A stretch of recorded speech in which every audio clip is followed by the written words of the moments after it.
Queridos hermanos y hermanas, paz y bien. Hoy la liturgia de la palabra en este tercer domingo del tiempo litúrgico ordinario nos presenta para nuestra reflexión dos pasajes evangélicos. Uno de San Lucas, capítulo 1, de los versículos del 1 al 4, y el otro del mismo San Lucas, pero el capítulo 4, de los versículos del 14 al 21. Estos dos pasajes evangélicos vienen mostrados como si fueran un solo relato. Esto sucede así porque la Iglesia, al ser nuestra madre y maestra, nos presenta los textos de un modo en el cual quiere hacer resaltar una enseñanza especial. Estos pasajes evangélicos que vienen unidos como una sola lectura nos muestran dos inicios. El primer inicio es el propio comienzo del Evangelio según San Lucas, donde en cierto sentido nos expone el camino que ha seguido para escribir su obra y nos expone el método que utilizó para escribir esta buena noticia. Y el otro inicio es lo que pudiéramos considerar como el comienzo de la vida pública del Señor Jesús a partir de su identificación profética y mesiánica en la sinagoga de Nazaret. Del primer inicio, entonces, nos damos cuenta que San Lucas nos anuncia que su obra no es una obra original ni única, ya que otros habían intentado narrar ordenadamente los hechos de la vida y obra del Señor Jesús. Es decir, San Lucas se refiere a otros evangelistas o escritores que habían realizado lo mismo que él ha hecho: poner por escrito los hechos que se habían verificado entre ellos, tal como se los transmitieron desde el principio los testigos oculares y servidores de la palabra, los discípulos que habían vivido y conocido al Señor Jesús. Este punto es interesante para nuestra reflexión, ya que nos ayuda a comprender cómo nació una de las cuatro narraciones evangélicas, y en esa medida nos invita a asimilar el proceso de redacción que se llevó a cabo para escribir, en este caso, el Evangelio de San Lucas.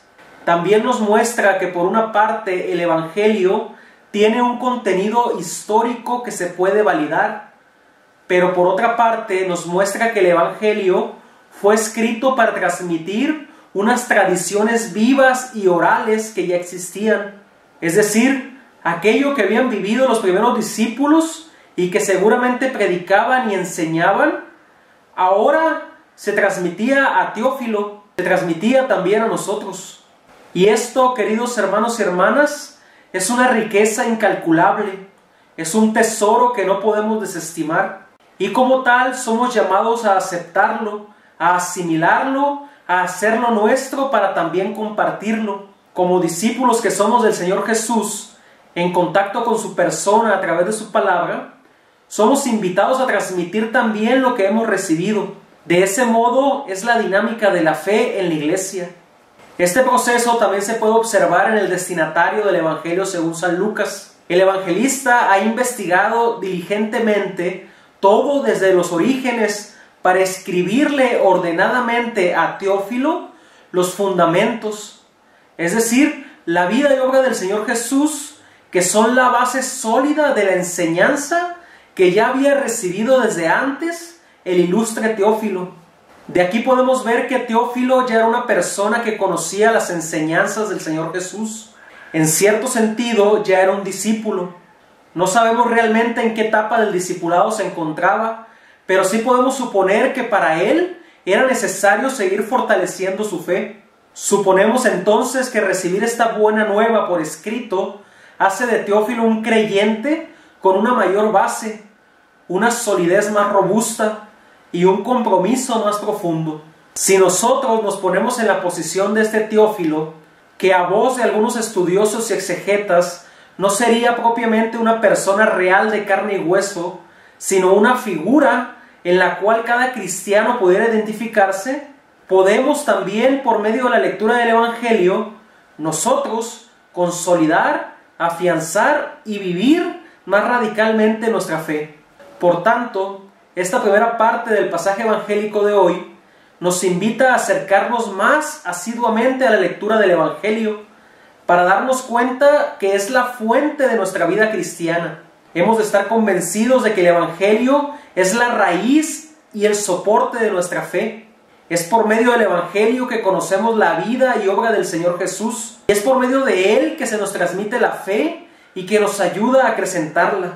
Solo en la medida en la cual nos confrontamos con la palabra de Dios es como podemos vivir una mejor vida cristiana. Es por ello que la obra de San Lucas también se convierte para nosotros en un itinerario de vida espiritual en el seguimiento de Cristo por medio del Evangelio y un fortalecimiento de nuestra identidad cristiana y de amor a la Iglesia por medio del libro de los Hechos de los Apóstoles, el cual también va dirigido a Teófilo, es decir, a cada uno de nosotros en la medida que nos identificamos con él. Por otro lado, este prólogo del Evangelio según San Lucas, que nos introduce hoy a contemplar la vida y obra del Señor Jesús, tiene relación con el episodio ocurrido en la sinagoga de Nazaret. La segunda parte del pasaje evangélico que se nos presenta hoy inicia con 2 versículos en donde nos anuncian que el Señor Jesús volvió a Galilea guiado por la fuerza del Espíritu y que iba enseñando en sus sinagogas, ciertamente alabado por todos y que su fama se extendía por toda la región. Es de notar que estos 2 aspectos de la alabanza y la fama son estribillos usados por San Lucas a lo largo de su evangelio para señalar un aspecto profético y mesiánico, aspecto que se subraya notablemente en la sinagoga de Nazaret cuando el Señor Jesús, levantándose a hacer una de las lecturas del día sábado, lee el volumen del profeta Isaías, y una vez que se sentó, cuando ya había terminado de leer, y mientras que todos los ojos estaban fijos en él, dijo: hoy se ha cumplido esta escritura que acaban de oír. Haciendo un paréntesis, es interesante también cómo San Lucas sitúa a sus lectores, y ciertamente a cada uno de nosotros, primeramente en un espacio geográfico, en Galilea, especialmente en Nazaret, luego en un lugar físico, que es un lugar de encuentro, de oración, de enseñanza, como es la sinagoga. También en un día específico y especial para todo judío, como es el sábado. Además, con una cita bíblica que presenta una enseñanza central que ubica la identidad y la misión del Mesías y de sus destinatarios. Todo esto es importante porque seguimos en la misma tonalidad del método utilizado por San Lucas para escribir su evangelio, con detalles, con especificaciones, con rasgos, con fundamentos, con datos que nos indican la identidad de profeta y Mesías del Señor Jesús, que por decirlo en otras palabras, son aspectos de los cuales en una sociedad racionalista como la nuestra, nos orilla a verificar como verdad lo que San Lucas nos cuenta. Casi podemos decir, el Evangelio se nos muestra con un método científico, un método ordenado y verificable, que nos invita a maravillarnos del modo como se nos expone. Bien, como les decía, en el centro de esta parte del pasaje evangélico de hoy, nos muestra la identidad profética y mesiánica del Señor Jesús. Además, en cierto modo, el inicio oficial de su misión. El mensaje que nos propone San Lucas se inspira en 2 textos bien precisos del profeta Isaías, en los capítulos 58 y 61, que hablan de la buena nueva para los ciegos, para los cojos, para los pobres, para los excluidos o condenados de cualquier raza o condición. Entonces, el pueblo, cada vez que escuchaba o leía ese pasaje profético, se preguntaba: ¿y quién es el ungido del Señor? ¿Quién es aquel que liberará a los cautivos, que dará vista a los ciegos, que proclamará un año de gracia del Señor? ¿Dónde se encuentra el ungido del Señor? ¿En qué parte lo podemos encontrar? Con la afirmación de hoy, de labios del Señor Jesús, hoy se ha cumplido esta escritura. Él mismo da a conocer que es el personaje misterioso del cual ha anunciado y predicado Isaías.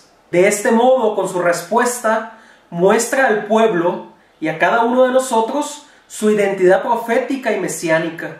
Lo mismo pasa con lo que podemos llamar el inicio oficial de su misión, ya que en la medida que le responde al pueblo que Él, Jesús, el hijo del carpintero, es aquel que el pueblo de Israel espera, les va indicando que solo Él será capaz de anunciar a los pobres la buena nueva, que solo Él será capaz de liberar, de sanar, de donar todas las gracias y bendiciones que vienen de Dios. De ahora en adelante, todo el Evangelio, según San Lucas, tratará estas verdades. Mostrará al Señor Jesús como Mesías, como Salvador, como el Hijo de Dios, con un mensaje liberador y de gracia que ofrecerá a todos sus oyentes y a todas las personas con las que se encuentra. Será, según lo expondrá el evangelista Lucas a lo largo y ancho del Evangelio, una obra de poder, de amor, de misericordia, de compasión, de cercanía de Dios, que se ha hecho hombre para caminar junto a los hombres y salvarlos desde su propia condición humana. Nosotros entonces, de frente a la realidad evangélica que se nos presenta hoy, hemos de confrontar nuestra propia vida con la palabra de Dios. Somos los nuevos teófilos, quienes diariamente podemos leer, contemplar y meditar el Evangelio. Somos los nuevos teófilos a los cuales se nos anuncia con detalle la vida y obra del Señor Jesús para que tengamos fe en Él y que podamos vivir esta fe con solidez, con alegría, con fuerza, con compromiso y con un deseo de compartirla vivamente con todos los que nos rodean. Pero también de frente a esta realidad evangélica, el Señor Jesús nos sigue dando a conocer su verdadera identidad. Nos dice de lo que solo Él puede ser capaz. Nos anuncia la buena nueva a nosotros que somos pobres, necesitados, débiles, enfermos. Viene a proclamarnos nuestra liberación. Especialmente nos da la esperanza de que seremos liberados de la esclavitud del pecado. Luego, sin duda, es capaz de sanar nuestras enfermedades espirituales y físicas, además de hacernos renacer y recuperar con una nueva y firme resolución nuestra dignidad de hijos de Dios. Y en fin, su amor, su poder, su misericordia, su perdón, nos anuncian que el tiempo que vivimos es un tiempo de gracia, un tiempo que no hemos de desaprovechar.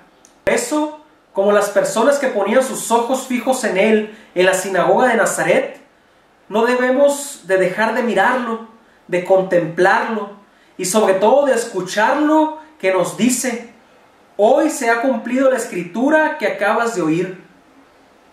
Con esta firme fe de que Él verdaderamente es Dios, podemos abrir las puertas de nuestros corazones para que se siga haciendo en nosotros su santa voluntad. Que así sea. Gracias por su paciencia. Dios les bendiga y hasta la próxima.